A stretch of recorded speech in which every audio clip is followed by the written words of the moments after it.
지난주 말씀을 기억하십니까? 이 욥기 말씀을. 사람들은 욥과 야곱이 다르다고 생각합니다. 야곱과 욥은 이게 이제 근본적으로 다르다. 야곱은 나쁜 놈이고 욥은 착한 놈이다. 이렇게 생각을 하죠. 야곱은 꼼수 부리다 고생한 사람이고 욥은 의롭게 살았는데도 고생했다. 이렇게 생각합니다. 근데 지난주에 뭐라고 말씀드렸습니까? 야곱과 욥은 똑같다. 하나도 안 다르고 똑같다. 예. 어떤 측면에서 똑같습니까? 하나님의 씨름이 똑같았죠. 하나님의 씨름. 하나님은 야곱을 얻으시려고 야곱의 평생을 씨름하셨지만 야곱은 고집을 꺾지 않았습니다. 다 자기 뜻대로 자기 대책으로 살려고 했습니다. 야곱. 근데 욥도 똑같습니다. 평생을 자기의 의로 살려고 했습니다. 욥 같은 사람 처음 봤다. 이렇게 말씀드렸죠. 저렇게 혼자 잘나고 혼자 의롭고 혼자 옳은 사람 처음 봤다. 그렇게 수십 장에 걸쳐서 자기 의를 주장하는 사람은 욥밖에 없습니다. 누구 보셨어요? 욥밖에 없어요. 욥밖에. 자, 그런 하나님은 그런 욥을 만나려고, 욥을 얻으시려고 욥의 평생 동안 또 씨름을 하시는 거죠. 오늘 우리도 마찬가지입니다. 하여튼 하나님은 매일 우리에게 다가오셔서 우리랑 씨름하십니다. 우리 얻으시려고. 욥은 자기가 정결법을 잘 행하는 게 잘 사는 거라고 생각했습니다. 그게 왜 틀렸겠습니까? 틀리지 않았죠. 그러나 기독교의 하나님은 틀리지 않은 것을 요구하시는 게 아니라 옳은 것을 요구하십니다. 이게 이제 아주 중요한 구분인데요. 그래서 기독교는 늘 도덕 위에 있습니다. 도덕과 법 위에 있죠. 욥은 범죄하지 않는 게 하나님의 사람으로 잘 사는 건 줄 알았는데 그리스도인의 삶은 그런 게 아닙니다. 자기 삶을 하나님께 내어드리는 거지 율법을 행하고 범죄하지 않고 이게 그리스도인의 삶이 아닙니다. 구분하셔야 돼요. 죄 안 짓는 게 그리스도인의 삶이 아니라 그리스도인의 삶은 뭐라고요? 자기 삶을 하나님께 내어드리는 거라고요. 이제 차원이 다릅니다. 차원이. 로마서 12장을 보면 단지 죄를 안 짓고 다른 사람에게 상처 주지 않고 이런 게 아니고 한 걸음 더 나아갑니다. 소망 중에 즐거워하고 이렇게 나오죠. 로마서 12장에. 환난 중에 참고. 이건 죄 짓지 않고 이거랑은 다른 차원인 거예요. 차원이 달라요. 박해하는 자를 저주하지 않을 뿐 아니라 도리어 축복하고 이렇게 나옵니다. 세상이 요구하는 도덕보다 한 걸음 더 나가라고 요구하시죠. 그 일이 어떻게 가능합니까?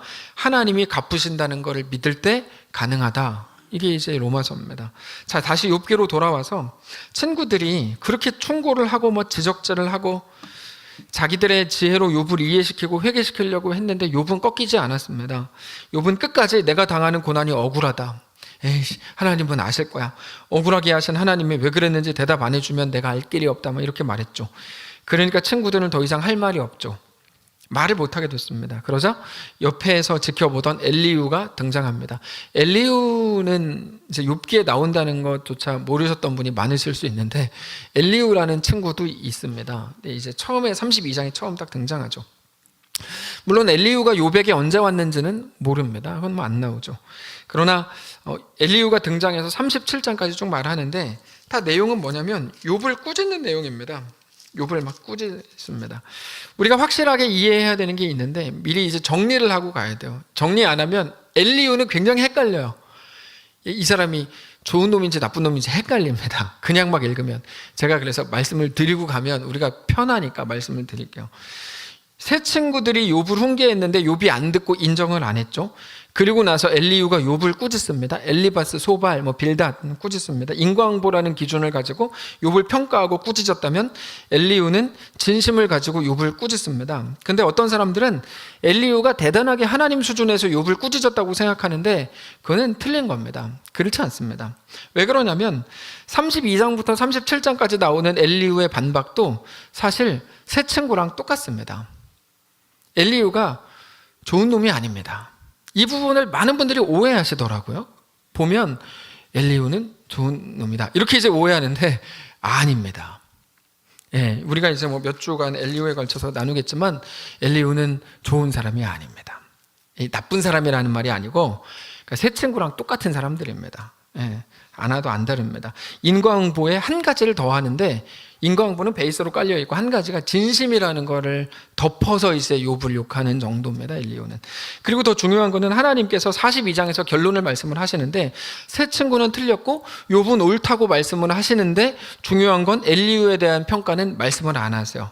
그러니까 엘리후가 뭐 하나님 수준으로 대단하게 옳은 사람이었다, 이거는 성경적으로 옳은 평가가 아닙니다. 잘못 알고 계시는 겁니다. 특별히 내용적으로 봐도 엘리후가 주장하는 거는 뭐냐면 오늘 우리가 읽었지만 32장 33장 진심과 열정에 대한 건데, 이것도 욥기 결론 부분에서 가보면 부정적으로 다뤄집니다. 부정적으로 다뤄져요. 그래서 엘리후를 과연 어떻게 볼 건가에 대한 의견이 사실 조금 분분하긴 한데 별로 그렇게 좋게 볼 건 없다. 이게 이제 제 결론입니다. 별로 좋게 볼 건 없다. 자, 엘리후에 대해서 좀 생각을 해보면 이 사람은 나이가 조금 어린 사람입니다. 나이가. 근데 친구들과 욥의 대화를 보면 속으로 이제 부글부글 끓기 시작했죠. 부글부글. 먼저 욥은 마치 자기가 하나님보다 더 의롭다고 말했는데 그게 이제 듣기 거북했습니다. 욥이 이렇게 말하죠. 나는 잘못 없다. 난 의롭다. 실수한 거 없다. 다 맞는 말이에요. 이것도 사실이고. 하나님이 그러나 나에게 고난을 줬다. 그러니까 하나님이 틀린 거 아니냐? 물론 하나님의 뜻이 있었겠지. 근데 나는 잘못이 없는데 나한테 고난을 줬으니까 최소한 죄 없는 자에게 형벌을 주신 하나님의 의로우심에는 문제가 있는 게 분명하다. 이게 욥의 논점이었습니다. 그러니까 엘리후가 듣기에 야 그러면 네가 옳고 하나님이 틀렸다는 거냐? 아 진짜 이렇게 화가 났어요. 2절을 보시면 32장 2절에 람 종족 부스 사람 바라겔의 아들 엘리후가 화를 내니 그가 욥에게 화를 내면 욥이 하나님보다 자기가 의롭다 하며. 왜 화를 내요 사람이? 아주 화내는 사람이 진짜 싫어요. 화는 내지 마십시오. 화는 왜 화를 내요? 예, 왜 화를 내요? 그리고 다른 친구 3명에게 저도 화를 냅니다 가끔. 네, 근데 3명 친구에게 화가 난 이유는 친구들이 어떤 근거도 없이 그냥 정황만 가지고 추측만 가지고 욥을 비방하니까 화가 났어요. 3절. 그러니까 엘리후가 되게 재밌는 캐릭터입니다. 3절 보시면 또 새 친구에게 화를 내면, 왜 자꾸 화를 내요 엘리후? 이 사람은 여러분 그렇게 좋은 사람은 아니에요. 자꾸 여기저기 화내고 다녀요. 화를 내면 그들이 능히 대답하지도 못하면서 욥을 정죄함이라. 그러면서 32장 내내 상황 설명만 장황하게 하고 33장에 가면 이제 내용을 좀 설명하는데 33장 3절로 가보시면 이렇게 나옵니다. 내 마음의 정직함이 곧 내 말이며 내 입술이 아는 바가 진실을 말하느니라. 그러니까 진심과 진정성이라는 게 내 무기다 이렇게 얘기하는 거예요. 기독교인들이 제일 많이 쓰는 말이죠. 진심, 진정성. 그러면서 쭉 설명을 하고 마지막에 이렇게 말해요. 33장 31절로 보시면 욥이여 내 말을 귀담아 들으라. 잠잠하라. 내가 말하리라. 만일 할 말이 있거든 대답하라. 내가 기쁜 마음으로 그대를 의롭다 하리니 그대를 말하라. 근데 웃겨요. 33절 만일 없으면 내 말을 잘 들으라. 잠잠하라. 내가 지혜로 그대를 가르치리라. 엘리후가 되게 웃긴 캐릭터예요. 가만히 보시면 되게 재밌는 캐릭터인데 이게 내 진심이다. 내 말을 좀 들어라. 근데 나한테 할 말이 있다면 내가 들어주겠다. 그것도 내 진심이다. 그러나 가만히 내 말을 좀 들어라. 그러니까 이게 우리가 이해하고 들으면 도대체 뭐라는 거지? 말을 하라는 거야? 말라는 거야? 뭐 이렇게 하는 거죠. 이상한 말을 합니다. 진심이라는 명분으로 이상한 말을 하죠. 자, 여러분 뭡니까? 진심은 말 그대로 참진짜죠. 참된 말입니다. 참된 말. 거짓이 없는 솔직한 마음. 진심이 왜 틀렸습니까? 이게 문제가 없죠. 신앙생활 할 때도 단지 이론적이라거나 율법이 아니라 감정이 함께 가는 전인격적인 문제입니다. 신앙은 감정을 우습게 여기면 안 됩니다. 그래서 진심과 진정성은 너무너무 중요합니다. 그래서 우리도 늘 진심과 진정성을 요구하고 확인하려고 그러죠. 근데 이 부분에 대해서 조금 더 깊이 들어가서 제가 질문을 하나 해볼 테니까 대답을 한번 해보세요. 진심과 진정성을 증명하는 가장 좋은 방법이 뭐냐면 뭘까요? 간절함이에요. 진심과 진정성을 확인하는 제일 좋은 방법이 간절함이라고요. 그럼 제가 이제 질문을 해볼게요. 간절히 기도하면 응답을 받는다는 말을 우리가 많이 하죠. 기독교 내에서. 이게 맞는 말입니까? 틀린 말입니까? 속으로만 대답하세요. 맞는 말입니까? 틀린 말입니까? 자, 질문을 좀 바꿔볼게요. 여러분이 간절히 기도했을 때 그 모든 기도가 다 이루어졌습니까? 그렇지 않습니까? 그렇지 않죠. 간절히 기도하면 응답받는다가 기독교 안에서 굉장히 중요하게 강조되었던 게 사실인데 우리는 좀 더 솔직할 필요가 있어요. 실제로 우리가 그렇게 간절하게 기도한 것들이 이루어지지 않았을 때가 훨씬 더 많았죠. 특별히 코로나 시대에는 더 그렇죠. 왜 그럴까? 우리가 더 간절하게 기도해야만 했는데 덜 간절하게 했기 때문일까요? 간절함이라는 게 하나님의 응답을 이끌어내는 조건입니까? 그렇다면 하나님은 없는 겁니다. 그럼 하나님이 없는 거예요. 간절함이 조건이 돼서 기도가 응답된다면 그게 간절함을 먹는 기계지 어떻게 하나님입니까? 그건 하나님이 아니죠. 논리적으로 맞지도 않는 말이에요. 기독교 신앙은 뭡니까? 하나님이 소개하실 때, 하나님을 소개할 때 구약에서 매일같이 뭐라고 소개해요? 아브라함의 하나님, 이삭의 하나님, 야곱의 하나님이라고 소개하죠. 신약으로 소개할 때는 신약에서 뭐라고 소개해요? 예수 그리스도를 우리를 위해서 내어주신 하나님 아버지라고 소개하죠. 다시 말해서 간절하게 기도했을 때 응답받는다는 말은 굳이 그 말을 좀 우리가 좀 긍정적으로 풀면 하나님이 그만큼 불쌍히 여기고 측은히 여겨서 들어줬다는 거지, 그게 기도응답의 조건이 된다고 말하면 그건 성경에 대해서 너무 부족한 이해를 갖고 있는 겁니다. 간절함이 조건이 돼서 기도에 응답하시는 게 아니라 하나님이 불쌍히 여겨서 은혜를 주시는 겁니다. 이게 핵심 포인트라거나 우리의 매일의 반복이 된다면 너무나 부족한 기독교가 되는 거죠. 오늘 본문이 그 얘기하는 겁니다. 자, 엘리후 말이 다 맞습니다. 틀린 말이 하나도 없어요. 32장 18절 한번 보십시오. 32장 18절 이렇게 말해요. 내 속에는 말이 가득하니 내 영이 나를 압박함이라. 보라, 내 배는 봉한 포도주통 같고 터지게 된 새가죽 부대 같구나. 이게 무슨 말이냐면 금방 터질 것 같다는 거야. 우리가 흔히 쓰는 표현으로 하면 미치겠다는 말입니다. 답답해 죽겠다. 왜요? 하나님이 그런 하나님이 아니고 니네가 말하는 것처럼 기독교 신앙이 그런 게 아닌데, 니네가 자꾸 그런 식으로 말하는 걸 내가 들으려니까 내가 답답해 죽겠다. 그래서 20절에 이렇게 말하죠. 내가 말을 하여야 시원할 것이라. 내 입을 열어 대답하리라. 나는 결코 사람의 낯을 보지 아니하며 사람에게 영광을 돌리지 아니하리니 이는 아첨할 줄을 알지 못함이라. 만일 그리하면 나를 지으신 이가 속히 나를 데려가실로. 나를 죽인다 이 말이죠. 나는 아첨할 줄을 모른다는 말을 왜 하냐면 내가 진심이고 진정성이 있다 이런 말을 하려고 하는 거거든요. 나는 사심없이 말하는 중이다 이 말이에요. 사심없이 말하는 중이다. 자, 엘리후는 지금 자기가 사심없이 말하고 있다고 말하는데 이런 말은 교회 안에서도 자주 들을 수 있는 말입니다. 근데 그분들이 잘 몰라서 그렇지 사심이 없는 거는 기독교가 아닙니다. 이게 많은 분들이 자꾸 여기서 헷갈리세요. 이게 좋은 말인 줄 알아요. 내가 사심이 없이 하는 말이야. 사심이 없는 건 기독교가 아니라고요. 그 이유를 제가 확인을 시켜드릴 테니까 그 이유 확인하는 과정을 들어보시면 기독교가 뭔지 쉽게 알 수 있습니다. 기독교가 얼마나 정의롭고 내가 얼마나 옳은지, 내가 얼마나 정결한지에 대한 문제가 아니라 기독교는 뭡니까? 하나님과의 관계에 대한 문제예요. 하나님과의 관계에 대한 문제. 이거를 요한복음 15장을 통해 확인해 봅시다. 요한복음 15장 174페이지. 제가 어렸을 때 꿈이었는데 키가 174가 되는 거. 174페이지. 174페이지. 요한복음 15장 1절. 보시면 나는 포도나무요 내 아버지는 농부라. 무릇 내게 붙어 있어 열매를 맺지 아니하는 가지는 아버지께서 그것을 제거해 버리시고 무릇 열매를 맺는 가지는 더 열매를 맺게 하려 하여 그것을 깨끗하게 하시느니라. 너희는 내가 일러준 말로 이미 깨끗하여졌으니 내 안에 거하라. 나도 너희 안에 거하리라. 가지가 포도나무에 붙어 있지 아니하면 스스로 열매를 맺을 수 없음 같이 너희도 내 안에 있지 아니하면 그러하리라. 무엇을 비교합니까? 가지가 얼마나 튼실하고 얼마나 건강하고 얼마나 깨끗하고 이런 게 아니고, 가지는 뭐예요? 나무에 붙어있냐 아니냐가 중요하다고 얘기해요. 나무에 붙어있냐 아니냐. 있는 그대로 보시라고요. 그대로. 얼마나 진실하냐, 얼마나 정결하고 얼마나 도덕적이고 얼마나 깨끗하고 얼마나 사심이 없고, 이게 아니라 뭐라고요? 나무에 붙어있냐. 도덕적일 필요가 없다는 말이 아닙니다. 하나님께 붙어 있어서 하나님으로부터만 공급되는 생명과 하나님의 원하심을, 거룩함을 받아야 된다는 말입니다. 근데 엘리후는 지금 어떻습니까? 하나님의 이름을 꺼내들긴 했는데 스스로 자기를 정결하게 하고 흠없게 하고 거짓 없이 말하는 방식으로 사실상 우리를 축복하시고 우리를 만드시고 우리 주인 되신 하나님을 옆으로 싹 채워놓는 거죠. 간절함과 똑같아요. 간절히 기도해라 라는 말 안에 사실은 논리적으로 들어가 있는 게 뭡니까? 하나님은 쏙 빼놓고 너의 간절함은 기도 응답을 받는 조건이라고 말하는 거니까 말도 안 되는 거죠. 말이 안 되는 거예요. 내가 옳다, 내가 진심이다, 내가 진실하다, 내가 사심이 없다, 이게 왜 나빠요? 좋죠, 세상적으로 보면. 그러나 그것으로 하나님을 가려버리는 거죠. 하나님을. 인간의 추악함은 거기 있습니다. 여러분, 인간의 추악함은 바로 거기 있어요.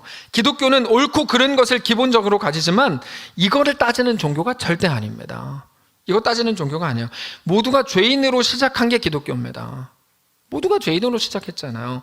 모두가 죄인인데 하나님의 아들 예수님을 하나님이 우리를 위해 보내주셔서 우리를 대신 죽게 하시고 그렇게 우리를 씻으시고 구원하신 게 기독교 아닙니까? 언제까지 나는 옳은 사람이야, 나는 정의로워, 나는 진심이야, 나는 사심이 없어, 언제까지 되지도 않는 그 말을 하는 그 자리에 있냐고. 신앙을 해야 됩니다.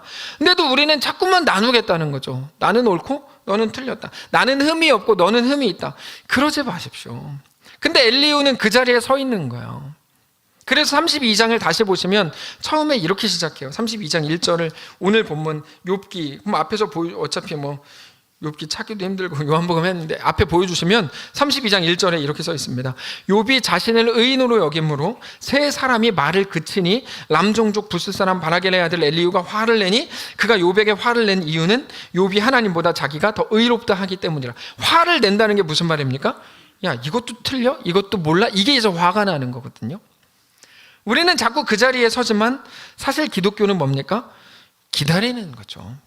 기다리는 종교죠. 기다리는 거. 하나님이 우리를 기다리신 걸 알고 우리도 기다리는 거죠. 그래서 소리를 지르지 않는 거죠.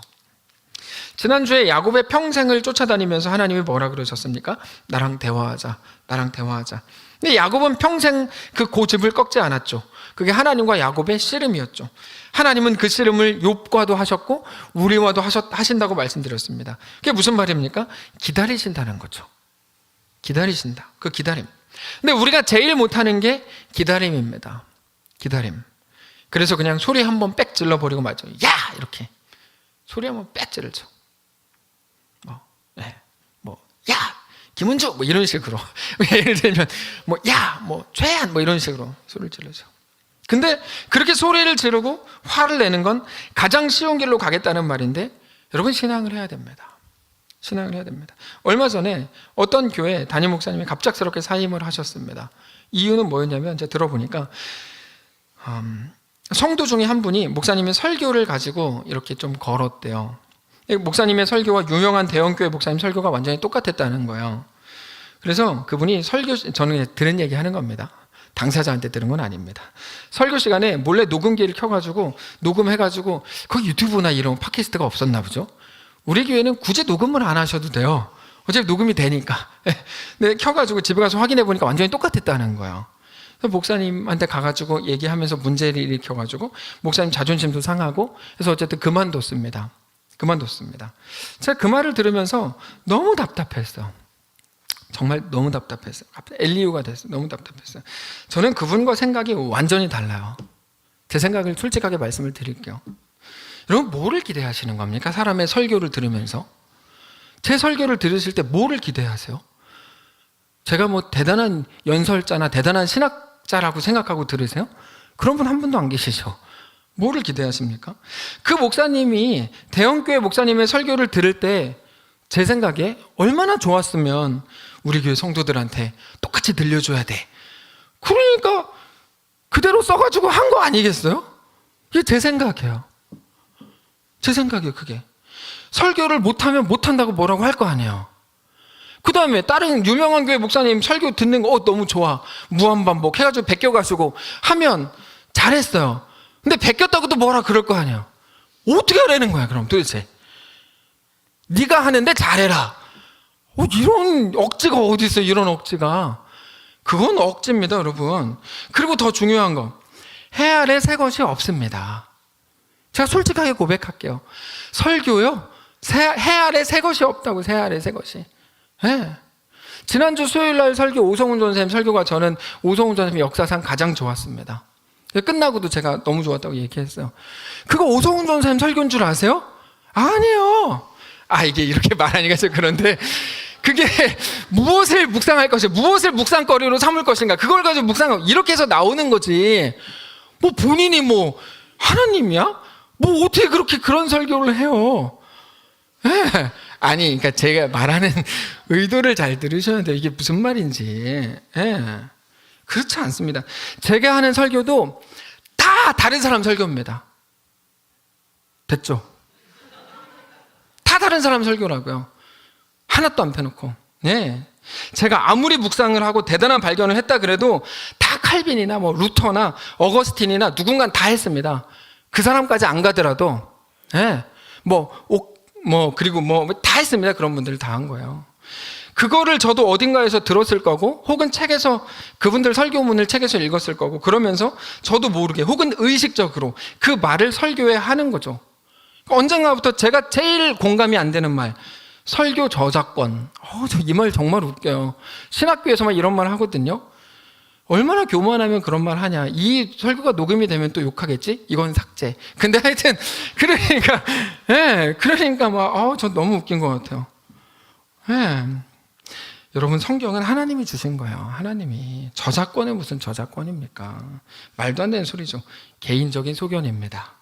제 개인적인 소견이에요. 가장 중요한 건 뭐냐면, 누구의 설교냐가 아니고, 오늘 설교자의 입을 통해 하나님의 말씀이 선포될 때, 나에게 주시는 말씀으로, 우리 가정과 사업장과 교회에 주시는 말씀으로 아멘 하고 받고, 그 말씀에 순종하는 게 중요한 거죠. 제 설교도 다 다른 사람 설교예요. 저 미리 말했어요. 다른 거 갖고 트집 잡으셔도 이거 갖고 트집 잡지 마세요. 트집 잡기만 해보세요. 똥침 놓을 테니까 진짜. 한 달 동안 의자에 못 앉도록 제가 똥침을 놓을 테니까. 이런 걸로 시비 걸지 마세요. 아무리 다른 사람 설교라 그래도 이상한 소리면 안 합니다. 생각해보세요. 다른 유명한 교회 목사님 설교를 들었는데 이상한 소리만 해요. 예를 들면 나한테 배우면 죄송합니다. 6개월 만에 목사 한 수 줄게 이런 이상한 소리 있잖아요. 하나님도 까불며 나한테 주고 이상한 소리를 막 해요. 근데 제가 유명한 목사님이라 그 설교 들었어요. 그리고 와서 여기서 하겠습니까? 안 할 거 아니에요. 할 만한 설교를 하겠죠. 그런 설교 하겠어요, 제가? 아무튼 그러니까 제가 그 교회를 보면서 너무 안타까웠어요. 안타깝다 진짜. 목사를 신이라고 생각하는구나. 기독교의 기다림이라는 게 무엇일까요? 흠이 없을 때까지 기다리는 게 아닙니다. 우월해지고 더 많이 칭찬받고 인정받게 될 때까지 기다리는 게 아닙니다. 기다림은 오늘 같이 가는 건데, 오늘 같이 간다는 거는 용납한다는 말입니다. 용납한다는 거예요. 그리고 그것은 우리 하나님이 시작하신 일이죠. 제가 그때 그 교회 그분 어떤 성도가 그렇게 했어요. 그 성도분 보면서 너무 안타까웠던 게, 목사님이 책 안 읽고 자꾸 다른 사람 설교를 듣고 하시면 책값을 주시면 될 거 아니에요. 목사님 책을 사서 읽어보시는 게 어때요? 이렇게 책값을 주면 되는데 그걸 뭐라 그러니까 답답한 거죠. 기다림이 없구나. 기다림은 오늘 같이 가는 거고, 같이 가는 건 용납하는 겁니다. 그리고 그것은 우리 하나님이 시작하신 일입니다. 하나님은 우리를 먼저 찾아오셨고, 우리를 사랑한다고 하셨고, 우리를 위해서 아들 예수님까지 내어주셨습니다. 우리가 너무너무 마음에 들어서였을까요? 아닙니다. 우리는 마음에 안 드는 사람들을 보면 그렇게 부족해 보입니다. 제일 먼저 보이는 게 부족하며 너무 못나 보여요. 근데 그렇다면 우리 하나님은 우리보다 얼마나 더 완전합니까? 비교할 수 없을 만큼 완전하죠. 그래서 하나님께는 우리가 세상 누구보다 더 못나 보이고, 우리와 하나님 차이가 너무 크니까 우리는 진짜 쓸데없는 사람들로밖에 안 보입니다. 근데 하나님은 우리를 더 완전해지라고 기다리시지 않습니다. 절대로 그렇게 안 하세요. 하나님은 지금 하나님께 나오라 그러고 우리와 지금 같이 걷자고 말씀하시지, 내가 좀 더 기다릴게, 너 더 완전해질 때까지, 안 그러십니다. 그게 기다림이고, 더 좋아지고 더 잘되게 하고 더 잘나게 돼서 돈 많이 벌어서 쓸모 있을 때까지 기다리는 게 절대로 아니고, 지금 모습 그대로 사랑하시고 받아주신다고 말씀하시는 게 하나님의 기다림입니다. 지금 우리 교회에 아멘하지 않는 이유는 이병용 집사님이 없기 때문입니다. 그리고 여러분들의 표정이 그런 거에 대해서 제가 하나 말씀을 드리고 싶은 게 사실인데, 예전부터 말씀드리고 싶었는데, 다음 주부터 오실 때는 마스크에다가 웃는 표시를 그리고 오세요. 이렇게. 윤양배 장로님 문 앞에서 펜 갖고 있다가 오면 웃는 표시 그려갖고 주세요. 딱 보면 우리 교회 성도들 표정이 좋아졌구나. 딱 보게. 지금 다 이러고 있으면 안 되죠. 하여튼 그걸 보고 사랑이라고 부릅니다. 사랑. 근데 우리가 잘 아는 것처럼 사랑에 대해서 가장 잘 소개하는 본문은 고린도전서 13장입니다. 찾아봅시다. 고린도전서 13장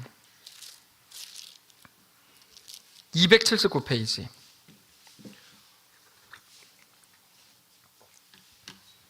고린도전서 13장 1절. 사랑장이죠. 고린도전서 13장 1절. 내가 사람의 방언과 천사의 말을 할지라도 사랑이 없으면 소리나는 구리와 울리는 꽹과리가 되고, 내가 예언하는 능력이 있어 모든 비밀과 모든 지식을 알고 또 산을 옮길 만한 모든 믿음이 있을지라도 사랑이 없으면 내가 아무것도 아니요, 내가 내게 있는 모든 것으로 구제를 하고 내 몸을 또 불사르게 내줄지라도 사랑이 없으면 내게 아무 유익이 없느니라. 그러니까 사랑이 얼마나 소중한 거냐면 13장 전에 12장이 있고 13장 후에 14장이 나오는데 12장부터 14장까지는 은사에 관한 부분입니다. 은사. 그 한가운데 사랑을 넣으셨어요. 다시 말해서 사랑은 최고의 은사다. 우리 다 잘 아는 거죠. 자, 근데 은사의 목적이 있습니다. 은사의 목적을 한국교회에서 상당 부분 많은 사람들이 정말 잘못 사용하고 하여튼 헛되게 했습니다. 은사는 정확한 목적에 있습니다. 잘난 척하라고 주시는 게 절대 아닙니다. 잘난 척하라고 주시는 게 아니에요. 은사는 능력을 주시는 개념도 그렇지 않습니다. 은사는 유익하라고 주시는 거예요. 유익하라. 유익이 뭡니까? 옆 사람을 행복하게 하고 하나가 되게 하고 더 잘 섬기게 하는 게 유익입니다. 그러라고 은사를 주신 겁니다. 그러니까 은사를 잘난 척으로 쓰면 그건 절대 은사가 아닙니다. 우월하라고 주신 게 은사가 아닙니다. 섬기라고 주시는 거니까. 어떤 못난 사람들이 하는 말처럼 이런 은사를 못 받으면 구원도 못 받는다. 이거는 천하의 말도 안 되는 소리인 거예요. 천하의 말도 안 되는 소리인 거예요. 자, 근데 뭐라고 말씀을 하십니까? 사랑이 최고의 은사다. 섬기라고 주신 게 은사라면 사랑이 최고의 은사가 맞죠. 맞죠. 방언, 예언, 통역, 병 고치는 거 여러분 관계없습니다. 못해도. 다만 사랑은 하십시오. 사랑으로 섬기시고 그렇게 하나님 나라를 풍성하게 하셔야 됩니다. 사랑이요. 그래서 사랑에 대해서 아주 잔인하게 이렇게 말씀하세요. 4절부터 7절까지 한 목소리로 읽겠습니다. 4절부터 7절까지 시작. 사랑은 오래 참고 사랑은 온유하며 시기하지 아니하며 사랑은 자랑하지 아니하며 교만하지 아니하며 무례히 행하지 아니하며 자기의 유익을 구하지 아니하며 성내지 아니하며 악한 것을 생각하지 아니하며 불의를 기뻐하지 아니하며 진리와 함께 기뻐하고 모든 것을 참으며 모든 것을 믿으며 모든 것을 바라며 모든 것을 견디느니라. 자, 사랑이 왜 오랜 견딤이어야 됩니까? 최고의 은사니까 이거죠. 은사는 뭐라고요? 섬김이니까. 그래서 사랑은 오래 참음이어야 합니다. 이해가 되시죠? 왜 온유해야 됩니까? 왜 시기하지 말아야 되는 걸까요? 사랑이니까. 최고의 은사니까. 섬김이어야 되니까. 자꾸 촌스러운 사람들은 사랑한다 그러면서 구속하고 속박하죠. 못하게 하죠. 촌스러워서 그렇습니다. 질투하고. 사랑은 최고의 은사인데 섬기라고 주신 은사입니다. 그래서 결론적으로 말씀을 드리면 오늘 본문에서 엘리후가 내가 너무 답답해서 옳은 말을 해야겠다. 내가 사십 없이 진심으로 옳은 말 할 테니 잘 들어봐라. 할 말 있거든 해라. 근데 말하지 말고 그 입을 다물어라. 내 말을 들어라. 라고 말하는데 엘리후는 그래서 틀린 겁니다. 자기가 옳은 말을 한다고 해서 틀린 겁니다. 자기가 사심 없이 말하겠다고, 자기가 진심으로 말하겠다고 해서 틀린 겁니다. 그건 이미 기독교가 아니기 때문입니다. 사랑을 하십시오. 그 오랜 견딤. 사람을 변화시키겠다고 소리를 지르지 마시고 사랑을 하십시오. 아멘 못 하시겠죠? 기다립니다. 저는 그게 사랑입니다. 여자들은 남자랑 사는 게 얼마나 어렵고 힘들고 스트레스 받는 일인지 모두가 잘 압니다. 그러시죠? 남자랑 사는 게 너무 힘드시고 고통스러우시죠? 최소한 결혼한 여자라면 다 알고 있습니다. 이 사실을. 제가 이런 말까지는 안 하려고 그랬는데 여성분들 잘 모르는 것 같은 제가 한 가지 비밀을 말씀드리면 남자는 여자랑 사는 게 그렇게 어렵습니다. 똑같아요. 제 아내는 좀 특별해요. 그런 말이 아니에요. 지난주에 김재환 청년이랑 최지현 청년이 결혼했는데 아마도 거기에 참석한 결혼을 한 분들 중에 결혼을 한 번이라도 해본 분들은 다 그 생각했을 거예요. 딱 결혼식까지만 좋다. 재환이 얼굴 보면서 딱 결혼식까지만 좋다. 지금부터 현실이다. 이등병의 편지를 불러라. 집 떠나와 열차 타고 그게 네 인생이다. 90% 이상은 아마 다 그 생각했을 겁니다. 제가 물어봤어요. 결혼하고 나니까 어때? 어제 물어봤어요. 그랬더니 결혼하고 와서 한 게 여행 갔다 온 것밖에 없어요. 그래서 아직은 잘 모르겠다고. 집에 와서 제가 그날인가 그 다음 날인가 제 아내한테 이렇게 말했어요. 우리 지연이 불쌍하다. 우리 재환이 불쌍하다. 왜 불쌍해? 그래서 이제 연인이랑 헤어지고 남편과 부인만 남았으니까.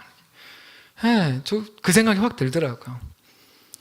연인과 사는 게 결혼인 줄 알았는데 들어온 남편과 사는 게 결혼이었던 거예요.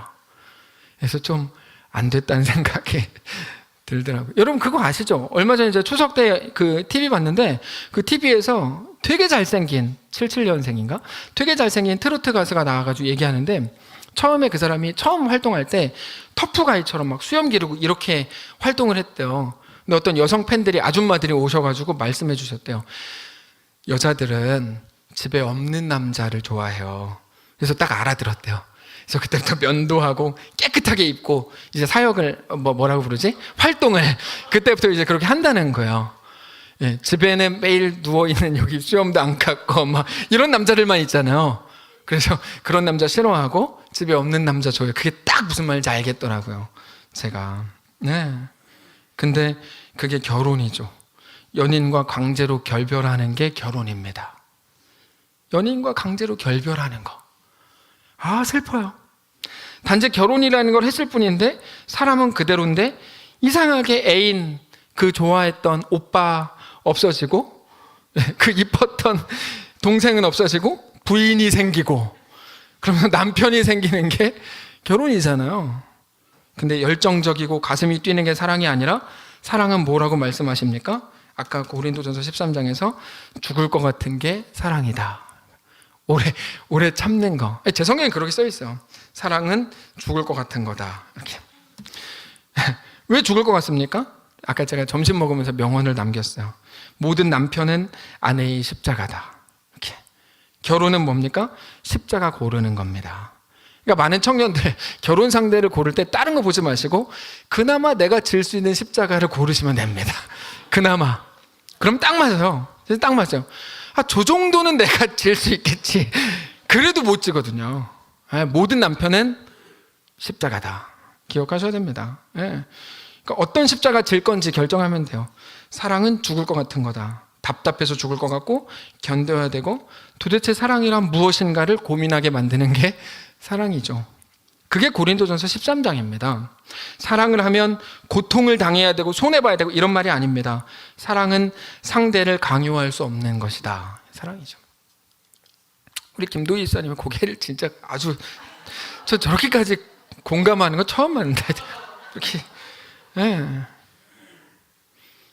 김도희 이사님 아까 남긴 명언도 하나 있는데 진짜 녹음돼서 하기 좀 그렇다. 하나 명언을 하긴 했는데 안 할게요. 박주일 장로님이 보시니까 제가 하지 않겠습니다. 하여튼 그게 십자가다. 그게 사랑이다. 사랑은 상대를 강요할 수 없다. 사랑은 내 마음 같지 않은 게 사랑이다. 근데 그게 우리 하나님의 사랑이죠. 하나님 사랑이죠. 사랑은 하나님께서는 그 아들을 우리에게 내어주셔서 우리 마음대로 해보도록 내버려 두셨습니다. 그래서 우리는 메시아를 죽였습니다. 우리 마음대로. 무가치해 보인다는 말로 십자가에 못 박여 죽였습니다. 하나님 마음이 어떠셨을까요? 네, 하나님은 그때 사랑을 하셨습니다. 그래서 예수 죽인 우리를 보고 이렇게 말씀하시죠. 네가 죽였으니 내 아들이 죽었으니 그것을 너의 죗값으로 대신 죽은 거라고 인정해 주겠다. 너를 대신해서 죽은 걸로 해주겠다. 이게 사랑입니다. 이게 사랑입니다. 뭘로 더 설명을 해야 될까요? 자, 기독교는 뭡니까? 기독교는 예수입니다. 예수가 뭡니까? 하나님이 우리를 사랑하셔서 우리를 위해 그 생명을 내어주신 것, 그분이 예수입니다. 그분이 기독교고 그분이 우리를 향한 하나님의 사랑입니다. 우리가 우리의 삶이 만족스러워서 좋다고 오늘 여기서 앉아있는 분 몇 분이나 계시겠습니까? 추수감사주일인데 우리 곳간이 차고 넘쳐서 여기 앉아있는 거 한 명도 없습니다. 그런 사람은 없습니다. 불만족스럽고 여전히 외롭고 힘들지만 우리는 오늘 여기 와서 하나님 앞에 엎드려서 말씀하옵소서 내가 듣겠습니다라고 하고 있습니다. 오히려 우리는 오늘 오전에 의미 있는 규정을 했습니다. 우리의 추수, 하나님을 향해서 하나님은 오늘 무엇을 추수하라고 요구하시는 겁니까? 우리에게 믿음의 추수죠. 믿음의 고백에 대한 완벽한 추수, 그 풍성한 믿음의 고백, 어떤 상황에서도 하나님을 믿고 신뢰하고 사랑하기로 고백하는 그 믿음의 추수, 그거를 하기에 이번 추수감사주일은 가장 완벽한 상황일지도 모릅니다. 네. 우리가 그렇습니다. 어떻게 그런 고백이 가능합니까? 우리를 사랑하시는 그 하나님을 믿기 때문입니다. 우리가 여기 와서 앉아있는 이유는 무엇입니까? 하나님 때문입니다. 하나님의 사랑에 놀랐기 때문입니다. 어떻게 이렇게 나를 사랑할 수 있지? 내가 너무 마음에 안 드실 텐데 나를 어떻게 사랑할 수 있지? 이거에 놀란 사람은 여기 와서 예배 드리는 겁니다. 그것 때문입니다. 말씀을 정리하겠습니다. 사랑하는 성도 여러분, 자신의 완전함을 찾아내려고 하지 마십시오. 하지 마십시오. 그건 기독교가 아닙니다. 이 모습 그대로 사랑하시는 우리 하나님을 바라보시고 여기까지 참고 인도하신 하나님을 기억하십시오. 잘난 것으로 하나님께 나아가려고 하지 마시고 없는 거, 망한 거, 실패한 거, 부족하고 부끄럽고 못나고 쓸모없는 우리까지도 받으시고 사랑하시는 우리 하나님을 깊이 묵상하고 깊이 사랑하는 이번 한 주 되시기를 주님 이름으로 축복합니다. 찬양합시다. 지금까지 지내온 것 주의 크신 은혜라. 찬송가 301장입니다.